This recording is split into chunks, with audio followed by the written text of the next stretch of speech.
all joined. Rather than listening to just me and Steve, we're going to bring on someone that is absolutely amazing. I want to welcome Outreach's CMO, Margaret Arakawa, as our day 2 opening keynote speaker. Margaret joined Outreach about a little over a year ago, after an amazing 20-year career at Microsoft, where she was responsible for leading multi-billion-dollar units of the US Windows and Surface businesses. Now at Outreach, she's responsible for collaborating with the entire senior leadership team to drive strategy and business execution, while also leading the entire fast-growing marketing organization. On a personal note, Margaret is passionate about finding a cure for childhood cancer and actively fundraises for the Leukemia and Lymphoma Society. Welcome, Margaret. Hi, how are you? Good morning.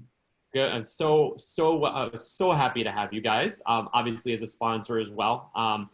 But we're going to talk about today, I think, a topic that's really near and dear to everyone's heart, especially over the last 7 months. You know, unfortunately or unfortunately, business hasn't really changed. We have to continue to drive sustainable growth while maintaining employee productivity and morale. We are going to talk about what Outreach has done, their experience and observations from the past 6 months. I don't need to tell everybody listening to what a trying time it's been, and how more important than ever it is to really, in that pivot from working from the office to now working remotely, how do we manage that difficult environment? So again, it's a very open-ended question, but I'd love to hear from Margaret, just sort of your experience with managing such a large team. How have you guys done such an incredible job of continuing the momentum without being able to see everyone day in and day out? Well, thank you for inviting me to speak today. It's exciting. I'm really jazzed to be talking to you. And as far as the last 6 months, you know, if we kind of walk it back to the very beginning, when we first at Outreach decided to bring our folks basically home and to close our offices, something we started then, which I think is helping us now, is as a company, we're very transparent. So we did a lot of communications very early and very often. And especially in the beginning, when things were a little unsure, what were the rules, what were government saying, we kind of held to our values of, we obviously listened to all of the, you know, the official authorities, but often we would do it one better, because what matters to us is that people were safe. And whenever we were thinking about different policy changes, we would be transparent about it. Early on, we knew that the balance of being a parent while kids were no longer at school, you know, we gave out stipends for parents so that they could buy, you know, art, crayons for their kids, things that would help out. And I think that continues to this day.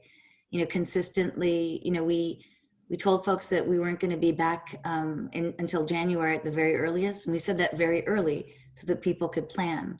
Right now we're looking at, you know, we're still talking about it and balancing out sort of what's going to happen in the environment. But, you know, a lot of companies are saying July as a point in time when you come back, because we got to let people plan. School started for my son last week, and it's a new school year, which is a lot of energy, but it's also new ways of doing business. So I would say lots of communication, being transparent, giving people time to plan. Are you using different tools? How are you communicating so that people aren't getting burned out, or so that it doesn't seem like you're just communicating for the sake of communicating? How are you actually doing it in a way where people feel like it's engaging and they're actually being listened to? So how are you getting that feedback as well from them? Like a lot of companies, the platform we use is Zoom as far as communicating in our daily meetings. We don't have in-office meetings. You know, it's funny, we have different rules now. You know, in our LT, we had an LT exec discussion, and this is a new rule which says, you know, we have to sort of create our own Robert's Rules of Order. We actually make sure that everyone speaks. Because if you have more than 5 people in a room, Zoom doesn't allow you necessarily for all of us to jump in on each other. So we actually keep track and make sure that we hold each other accountable to letting people each speak in Zoom. If people aren't comfortable speaking, we're very transparent and say, you know what, people aren't always, you know, they're thoughtful. They want to write it or think it and, you know, discuss it differently. Put it in chat. If you don't have a response right now, put it in email, you know, put it in Slack. So we all have the same digital tools, but how we get to use them and how we create rules about engagement matters, you know. Is it incumbent on my Go ahead. Is it incumbent on the individuals to speak up, or is it incumbent on the leader or the person that called the Zoom to call people out proactively and bring them into the conversation? How are you training people to sort of to follow those rules? You know, my husband is an introvert, my mom is an introvert, and my sister is an introvert, and I'm very much an extrovert. And my mom and sister are shy.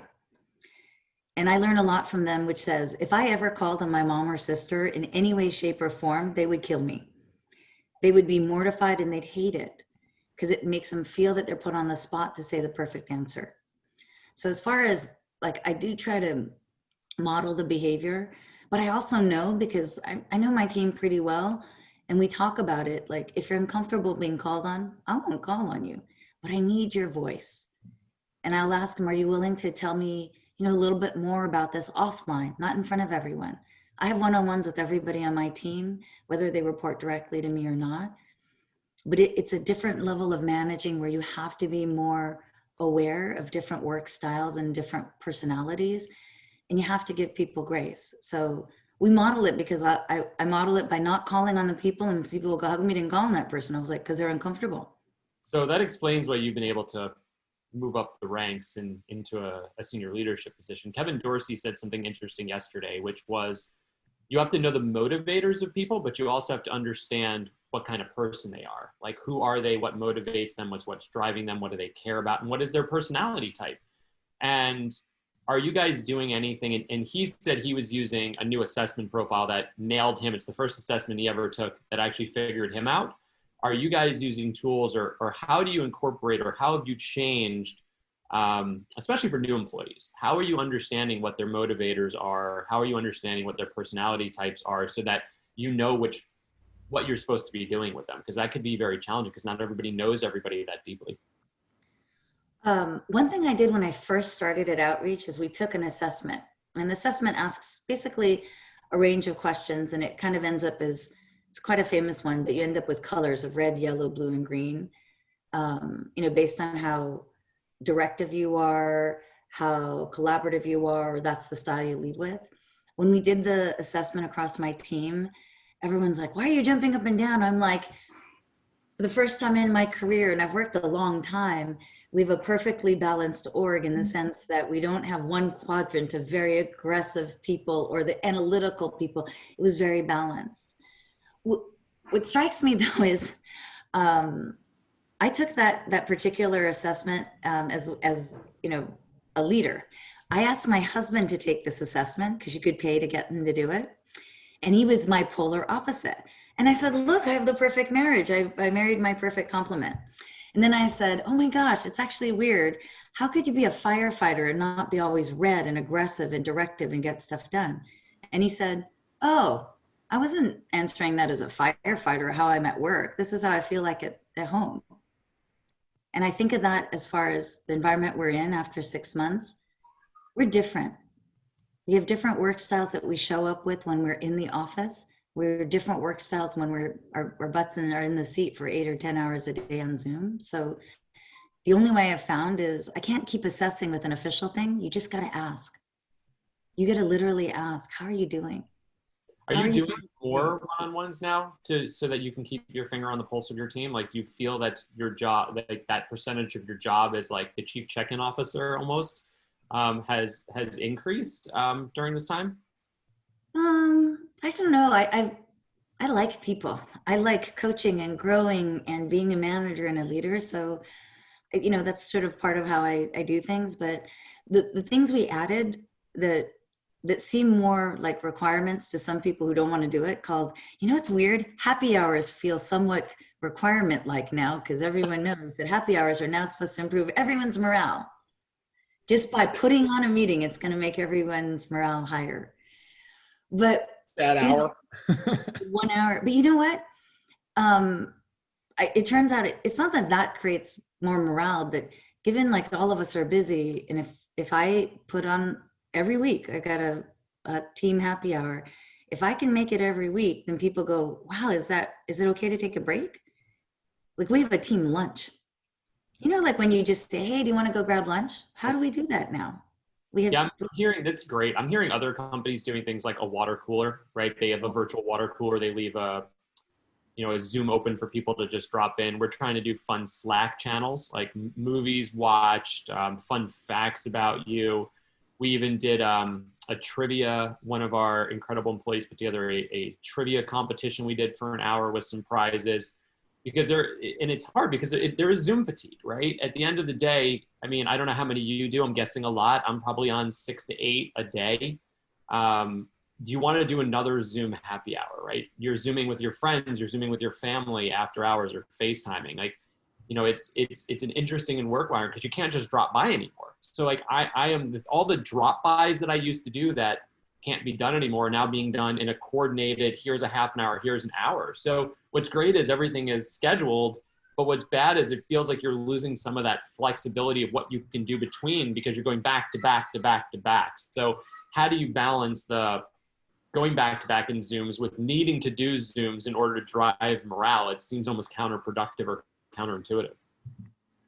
yeah, I do think I'm an incredible optimist. I mean, I'm very pragmatic and analytical, but like literally when we would go into the office, somebody that worked for me, somebody asked a question and I said, oh, well, it was this, this, and this. And somebody that was sitting near me said, really, Margaret? It's like 7 a.m. and that's how happy and like, what? Like, do you literally wake up in the morning like that? And I said, I do. But that doesn't mean I'm not Zoom fatigued, but I'm kind of, it's a tool. And we're in technology, and I love tools that help us communicate. So rather than looking at it as an inconvenience that I'm on for 6 a.m. till 6 p.m. or whatever it is, every time I get on a Zoom now with folks on my team or customers or this, I'm going to learn something fun. I'm going to learn something great. And I'm going to go in with the positive intent that it's not the tool's fault. I have more responsibility. We were talking beforehand. I observe more than I've observed ever before. I know when a person moves from one room to the other, and that's a conversation piece. I'm like, hey, I noticed that you moved into this room and there's like different, they're like, yep, my daughter, finally went to college and therefore I got this room back. And then we talk about something that comes off of that. We go, what's on your desk right now? And what's on my desk right now? I'll show you because this is totally unprompted. I have an airplane on my desk. Why is this airplane on my desk? Because somebody gave it as a gift to my son, and somebody said, what's the weirdest thing on your desk? But like, it is like, I have lots of serious meetings, but I like, we love Zoom. Zoom's a customer of ours. We use it, but it's like, instead of the difference now though, and I think the difference is, that 20-minute or an hour commute that you went in and you were listening to music, or you were not actually in a meeting, we forgot we need those. So that's a great, love it. That's such a good point. And I'm with you, right? I feel like at times I'm glued to my desk. So how do you listen to that podcast? How do you make it okay? And Jonathan asks a really good question here, which is, can you talk about forced culture a bit? I'm hearing from a lot of people, there's an effort to impress a corporate culture that may or may not have been there prior to everyone working from home. How do you keep the remote culture without enforcing it or pretending everyone has to be on board with it before COVID? And I think that's great. It's like, when does it seem forced? How do you make it genuine? How do you make it? Yeah, I'll let you react to that question.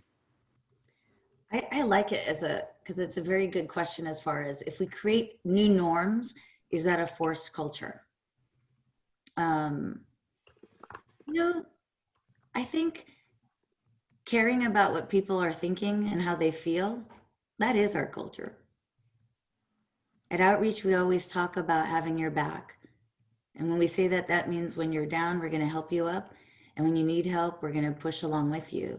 So the vehicle, whether or not it's Zoom or in person, however you use a tool is one thing. The culture at most companies is, I care about you as a person. I care about you and your ability to grow and learn here. And I want to know what you think. So sometimes you might be like, hey, why are you asking me this? Because you're important. You are so important. I'm going to keep following up with you because I want to know how you feel. Is this too hard? Is this not a good idea? Most of the time my team knows I end up with, I think this, or what do you think? Either way, I flip it up, right? If I say I think this, people might think they have to think what I think. Or you just say, hey, someone asked me about this. What are your thoughts? The culture of caring about people's opinion, because we hired smart, incredible, gritty people. That's the culture. If I'm forcing a culture of curiosity, I'm okay with that. And So of caring, right? yeah. So let me ask you this. This might be, I'm trying to think the best way to answer this, right? Ask this, which is it is up to the company to create the culture, but it's Mhm. up to the employee to determine if they want to buy into that culture. And I think what ends up happening is companies get a lot of, probably take most of the burden for someone not fitting in culturally, right? And I think to this point, which is the feeling forced. And so is it okay to say that a person that doesn't, in your organization, that doesn't buy into the culture that you put forward just might not be an organizational fit? And as opposed to worrying about getting them to fit into your culture, maybe they're not just the right fit organizationally. Like, how do you balance those two out? Which is, how much should the culture change to fit everyone, or how much of it is, this is the company's culture, and maybe that person's just not a good fit, and that's okay too. And they need to find another organization that might be a better fit culturally for them. I think that's a good point. We have values that we talk about, and we actually, not only do we live them, we recruit for them. They're literally assigned as values in our recruiting tool and in email. Please, can you ask this person about diversity, equity, and inclusion? Please, can you ask this person and give questions that tease out whether or not they really will have another person's back? And we're very transparent that when you join our company, if you don't buy in that diversity matters, I mean, really matters, not because it's a checkbox, because we celebrate it, because we stand up for it, this might not be your company. But we're very transparent that we are this, and we'd love for you to join. When we promote, the actual promo doc we have, it asks, because I've promoted a bunch of people, I've been so lucky, it asks literally, how did this person, it's an official doc, how did they live our values? How were they hungry craftspeople? How were they obsessive about customers? How did they have other people's backs? So every part of us, like, we want to live it, we want to say it, and we want to be it. And you're right. You know, if somebody does not believe in some of the things, and these aren't crazy beliefs, right? Diversity, equity, inclusion, we believe. Yep. No, and I think what's interesting is if you're consistent on what that culture is, just because you're adding new things to it to bring people into it in a remote way, it shouldn't feel forced, right? It'll probably only feel forced if you're doing things truly out of character for you. And so I think it's just super important, to your point, is you have to know what those values are. You have to be consistent. You have to live them. And then even when you do a happy hour, it doesn't feel forced, right? So I'd like to think that doesn't feel forced when we do it. But I'll tell you what, even we're a small company. I realized that we were doing a go-to-market kickoff Monday mornings, and we were doing a go-to-market recap on Friday afternoons, because we wanted to make sure we were celebrating what people were doing successfully. We wanted to hold people accountable to their goals, to their culture, what we needed to do. And after about 2 or 3 months, I had this epiphany where I was like, oh my goodness, this is only for go-to-market. Like, why is our off-site engineering team in this small company not involved with this as well? Because I didn't want it to feel like, again, we had 2 different companies with 2 different cultures and 2 different expectations. So that was a big aha moment for me, was we need to make sure that everyone in the organization understands, from the communication chain down, what's going on, what we're changing, our messaging, our positioning, and why everyone matters, and expect everybody to live what we're doing. So that was a big change that we made. Have you guys made any sort of relatively large altering changes when it comes to sort of how your teams are communicating now that they don't see each other and they probably aren't around each other as much? Obviously, your marketing team is probably the same because they're always together, but like how marketing is interacting with these other teams that are not as closely held together. Well, we are lucky in the sense that because my team has, you know, demand gen, product marketing, brand, PR, AR, community, and things like that. The reason I love my job is I sit right here. Salespeople are here and customers are here. And on the other side are engineers. Sometimes it's called in our vernacular the squeeze, where they're the ones that are squeezed from both sides because We have to hold the quality bar high for what we build, and as well as make sure we have right messaging for our customers. But so we actually have a lot of conversations. Like I was telling you earlier, yesterday we announced some great news. We just won in the Forrester Wave, we just were named a leader for sales engagement. And so we called it all hands. Yay. We called it all hands, and 535 people came to this all hands. One is, what's amazing is they came and we only scheduled it, several days before because it was actually embargoed news. 535 people came. Clearly, if it were an in-person all hands, we would have all of these people be able to ask questions in person. Hey, so-and-so, raise your hand. We don't do that with 535 people. We just don't. It's just not possible. We do Slido sometimes. We had a lot of things that we wanted to talk about.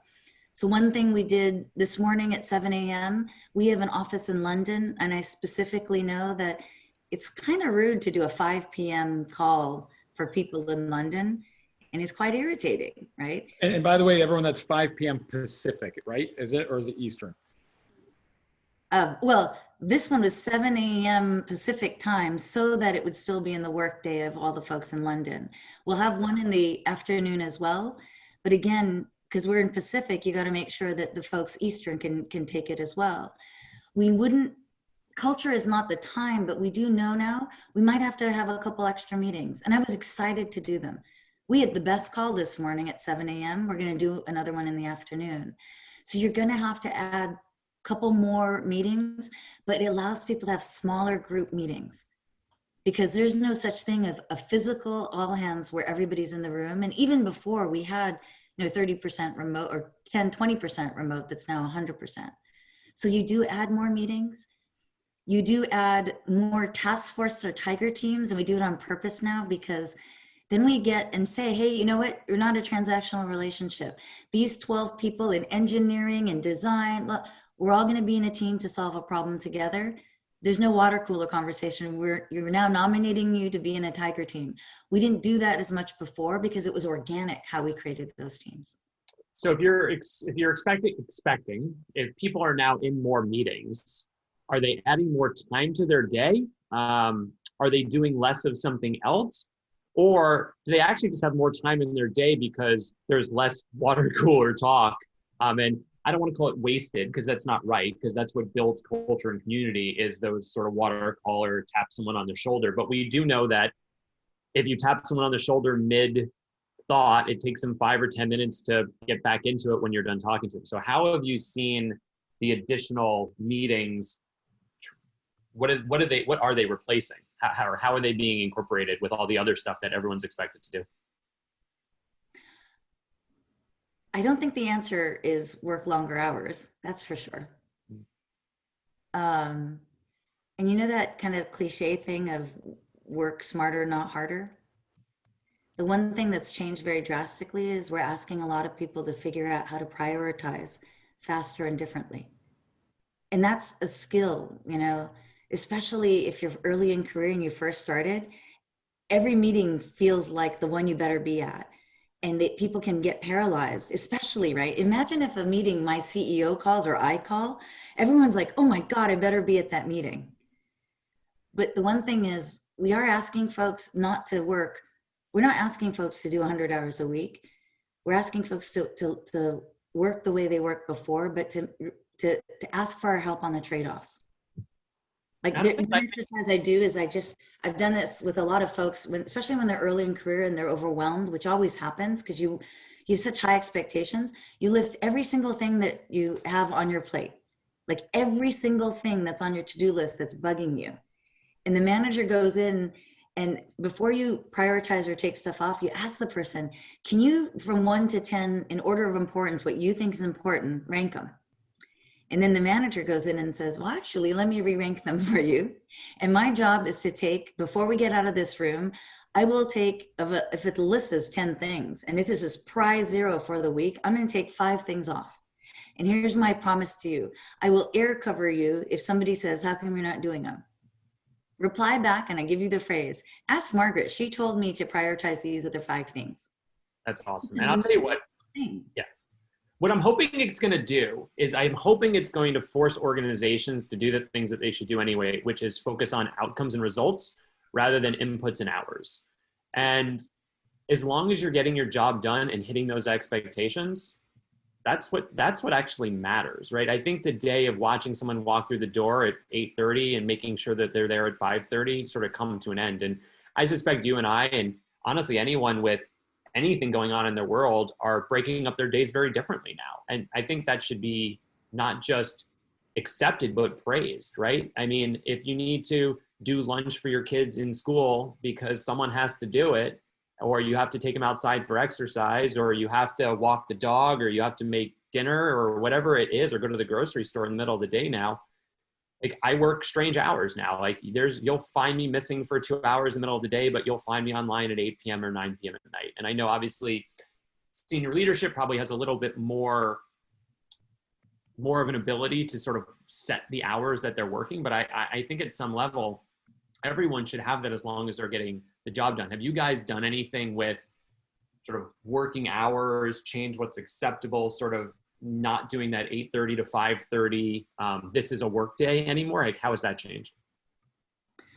Well, it actually differs by function, right? We have a service and support organization that's committed to giving customers, 24/7, right? Sure. Having said that, as a result, their model is the right model, which says they go in shifts. We're white collar workers, not thinking of shift work, but in some ways you have to just say, we all now have different jobs at home. You're a parent, you're a spouse, you're a friend. And hey, you know what? Like, one thing I've been doing is, even if the meeting goes from, for example, from 8 a.m. to 9 a.m., school starts for my son at 9 a.m. My son has to be awake at 8 a.m. and he's 12 years old.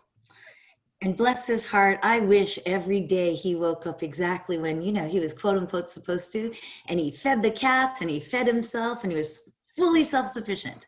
We have not achieved that in my household. So guess what? Sometimes I'm late for meetings, but I'll tell people why, and we have grace for that. Hey, everyone, as you know, I got off a meeting once and said, hey, everyone, today's the first day of school, and it's really important to me to get the first day of school video. My son hates taking it, takes me 15 minutes. I know it's supposed to take me 2, but I also want to make him feel it's important. It's the first day of school. I'm out of here. And immediately on chat, good luck, Margaret, go get him, Logan. And then, hey, I also have to leave. Super acceptable. One thing we do in Zoom is, if you have to leave early, just tell people. You don't have to break the conversations. In chat, we regularly say, gotta go a little early. That's what I just did to come to this meeting. And the other thing we do, and it's totally all right, which is why you don't need to add so many meetings, is you might just say, hey, can I get the notes afterwards? And you ask somebody's on my team is a meeting right now and said, oh, I really wanted to have you in this meeting. I was like, I know, but I have commitments and I'm excited. I'm doing this thing right now. Can you take notes? I will read them. That's fascinating. Notes. I mean, I know it's silly, but do you have a note taker, or is it expected that everyone is going to take notes with takeaways? Like, how does that process work? Because I'll tell you what, I just was like, oh my God, that's so smart. Like, I don't feel like we ever take notes coming out of a Zoom. I mean, we do occasionally obviously do recap emails, but how do you ensure that there are notes being captured with next steps? Is that a formal process? Well, it turns out Zoom does a good job of recording, and so does Gong and Course and everything else. The question is, that's different from a human being taking out the top 3 things that's important. For exec reviews or exec meetings where, we've been working on something and, people are traveling, they're doing sales calls they're doing sales calls instead of traveling, but they still have to be on the call. Folks will sometimes take sort of official notes, but the meeting I'm missing is not the official, like, I just say, can you take notes? And that doesn't mean like, college style notes to pass the midterm exam. I'm not saying like that kind of note. I'm just like, tell me the 3 top takeaways. Is there something I'm supposed to do? And tell me color. That color thing? It's not gossip, but were there disagreements that, what heat came out? Because that's what's fun about being in meetings. Sometimes you see the interactions and you see the thought processes. You see people changing their mind or learning something new. But the person who's taking notes from me is going to slack me with like 3 things probably. It will take her I don't know, probably 120 seconds to give me notes, typing fast. Yep. Okay. It connects me. And then I literally say, I got the notes. These are the 3 takeaways. This is where some disagreement. Hey, let me jump into the next one. Awesome. We've talked a lot about the people because it is clearly the most important part of our organizations. And without the people, the businesses don't go. We've got about 7, 8, 9, 10 minutes left. I think what would be interesting now is, can we touch on sort of the customer side of things, right? As Outreach is a customer-centric organization, always has been, always will be. But are you becoming more customer-centric? And what does that mean to you as we think about long-term relationships, even during sort of when companies are contracting, they're riffing? Like, how do you keep them happy? How do you keep them as customers? And what does that mean to you? I think what we all see continuing in the industry is that there were some customers that were impacted dramatically. Literally, their pipeline went from whatever to 10% of the pipeline. In other companies, I mean, Zoom, like I said, is a customer. We have, probably the greater than 50% of all the Forbes Cloud 100 customers as customers, which means a lot of them are not contracting, they're actually growing. We treat everyone the same insofar as, what are the outcomes you need right now? And what are the pains you have that I can help solve? So the customer went from, imagine like DoorDash, I talked about them in one of our summits. DoorDash saw a tremendous change, right? They were actually expanding into the B2B and catering and all. Clearly, there are not a lot of people catering B2B sort of lunches now via DoorDash because they're not in the office. But then what were they doing is they needed to now, there's all these sit down, 5-star restaurants with white tablecloths that turned into, delivery services. So when they pivoted, they asked our, help because we have other customers like them. The companies that have 10% of the pipeline, we try to actually keep them. We don't try to be with you in good times and bad times. We don't just say that. We literally, even when people are contracting, we'll contract with them and grow with them. Especially now, we try to make sure that we're listening to how we can help. We do a lot of best practice sharing, right? If there's a company that's doing better than you in that industry, without giving away, trade secrets, we'll say, as a trusted partner, here are things that they're doing to recoup their business. Here are industries they're looking at that were different from before. Here are customer segments they're looking at that are different from before. They lost their ICP, but their product market fit is great for this. How are you getting that information, and who's getting that information to actually share it? And then are you going customer to customer, or are you going customer to account manager to other customer that are similar? Because that's a sophisticated level of knowledge that someone at Outreach would need to have in order to connect those dots. So how are you guys doing that? I really feel like you teed me up because our product actually helps with this, actually. The Outreach product, dun, dun, dun, not surprisingly, because we help sales teams continue to have actions and communications with their customers to build a trusted relationship. So one is like when you go into Outreach, you have intelligence tiles that will tell you what's going on with a customer if it's a newsworthy event. So one thing is our salespeople should know, like in retail, everyone's like, oh, retail is terrible. Actually, Home Depot, Target, and Walmart did fantastic. Home Depot, we're all apparently fixing all of the bad things that we didn't fix before.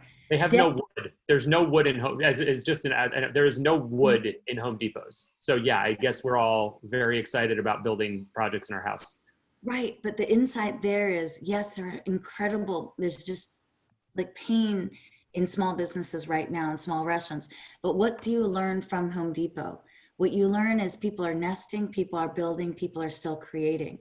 What if it's a retail store, it turns out that, Nordstrom did an ad for the new work style. Do you know what they're marketing? Pajamas and sweatpants. So it doesn't mean that you're going to have the same sales you had, but it means that you're going to meet your customer where they're at. So one is if our product actually gives insights into the industry so that every time an AE goes or SDR goes and they go, wow, this is what's happening in the industry. This is the temperature of where you're at right now. In Colorado, it went from 80 degrees to 30 degrees. That's a point of conversation with somebody in Colorado. In Washington, Oregon, and California, they're devastating fires. The air quality is terrible right now. And the fear and the suffering for that is high. If you don't know that, and you're not a human when you're talking to somebody that's afraid their house is going to burn down, like a small thing like the temperature and air quality now matters. It seems silly, but that's visible. But then when you say, we will share what we know, because we have a lot of customers in the same categories. And then we often say, because customers, we're finding a lot of grace and people are bootstrapping each other. I'm going to help any marketer that's on this, anyone in go-to-market and sales. Like, it's our job to help each other out, even if we're in competitive places. So if I say, hey, so-and-so customer, everyone says virtual events, how did you guys do it and pivot? I'll say, even if it's a direct competitor, let me help you. Let me tell you what I learned and mistakes that I made. People are being really good. The one thing I would say is you got to ask. You got to say, hey, would you be willing to talk to so-and-so? Yep. I know that you're really busy, but we got to help each other out. Would you mind helping them out? 15-minute call to tell them how they get through this pain. And people are stepping up. So last question. So as a marketer, your job is to get the message across. So you said something very interesting, right? Is you have to talk about the fires. You have to talk about COVID. But you're hearing more and more of, there's this generic lead-in of everyone's talking about COVID. Everyone's going to mention the fires. Everyone's going to mention the cold. So how do you do it in an honest way, in a truly empathetic way that doesn't feel like you're just using your term earlier, check the box. I'm checking the box. Like, I have to mention COVID because it's going on right now. I mean, I get 1 million emails a day, as do you, as to Steve, as to most people on this call, and every single one of them starts with, in the new normal, with COVID, and it's like, it's well-meaning, but it doesn't actually mean anything anymore. So how are you weaving those into your messages from a marketing perspective or from a demand gen perspective for an SDR when they do outreach, so it still feels genuine, and not just sort of like, I checked the box, I mentioned it? That's a good question. I think it matters to be in the moment. Meaning, I don't actually start every conversation with, how's it going right now that it's 105 degrees in, so-and-so. I don't, because that's the thing that's the check the box. You just start the conversation. How's it going today? And you make sure, like you did in this call, to reiterate, what are the things that we're here to talk about? Hey, we're here to talk about blah, blah, and blah, but I'm also here to answer any questions and to riff and to brainstorm. In the course of a conversation, it does come up. Because what you and I discussed as well is your 5-year-olds, one of them, when we were talking and prepping for this, came into your room. That was delightful. I found that delightful. I mean, I love children. I love everyone's kids, including my own, but I found that delightful. It broke up the conversation. It made it so that you had to say, one more moment, just one moment. And then we discussed what he was building and how cool it was. That's authentic. And that's going to happen all the time, because then you and I will talk about, holy cow, you have 2 5-year-olds? Your brain must be exploding, and your heart must every day be like, how do I get through this day? That's how you do it. You don't start out with how the fire is or how this is, or you do. Yeah, no, and I'll give you the last piece, and I guess this last thing is, I think you're right. And I think I'm an optimist. Most people don't think I'm an optimist. I've taken the Stanford study. I am extremely optimistic. Funny enough, Steve, everyone thinks is optimistic, and he's a little bit more of a pessimist than I am. I'm a cynic. I'm an optimist and a cynic. So, but I'm super optimistic, and I would like to think that the takeaways, we have to think about the takeaways from the last 7 months. And I think the takeaways are, to your point, is there's a more authentic way into how people are communicating. There is, I'm sitting here in a t-shirt, an ExecVision t-shirt. Steve's in an ExecVision t-shirt. If we were at a conference, you'd be wearing a blazer, a button down. Like I can't tell you how many Zooms we did before COVID. Nobody got on video. Nobody would get on video, men or women, right? It's like, oh, if I didn't shave, if I didn't have my hair done. Now people don't care. And I think that's super important. And so I think the biggest takeaway is like, we are conducting business like humans. It feels like for the first time in a really long time, where it's like the kids, the dog, like, stop the apologies. It doesn't matter. Like, it is life. We are all in life together. And you said it, like, we've got to have each other's back. And I think it's super important that we all just realize that life is more important. than anything than we're talking about anything on any of these Zooms in the business setting. And if that needs to take priority. And I think it has reset a lot of the way people think about work-life balance, whereas I think it was a cultural norm. Oh, we've got a great work-life balance. Every single company's, one of their bullets on corporate culture is work-life balance. And you and I both know, not true. We are not most companies didn't live to that corporate value. Some did, absolutely, but most didn't. And I think it's forcing people to do it now, which is, to me, is very exciting. I don't know, that's my takeaway. What about you, Margaret? I think what you said about optimism is super important. As leaders, however optimistic or not optimistic you are, optimism is a force multiplier. We lead to say, do not go gentle into that good night, as you said, Steve. Rage, rage against the dying light. Our job is to dig deep ourselves and to say, you know what? I learned something about myself, that if I just say, rah, rah, it's going to be great, the cynics are going to say, that's a dumb statement, Margaret. Because it's true that not everything is great. What I've learned to how to lead is to say, right now, X, Y, and Z sucks. I'm going to meet you with where you are right now, and X, Y, and Z, the thing that didn't go well, the thing that we tried that failed, those are sadly, they suck. But you know what? We learned from this. And as a result, I believe that we're going to get to where we need to go. I believe we're 10,000% smarter. And these are the 3 reasons why we're going to be able to get this done. You got to say the things that are bad. And then you got to say, like, we're here with you. I got the energy and the optimism, and I know that you have the grit. Come with me. Take the hill with me. When you need to rest, I got your back. But then come back, because you are important, and let's go and take that next thing. That is the force multiplier that's going to get us through. And optimism is we bring each other up. When somebody smiles, the other people smile. Just did. If you're snarky, lots of snark happens. I am not a snarky person. So I used to say it's easy to be negative and it's hard to be positive. And the problem with negativity, it affects 10 people around them.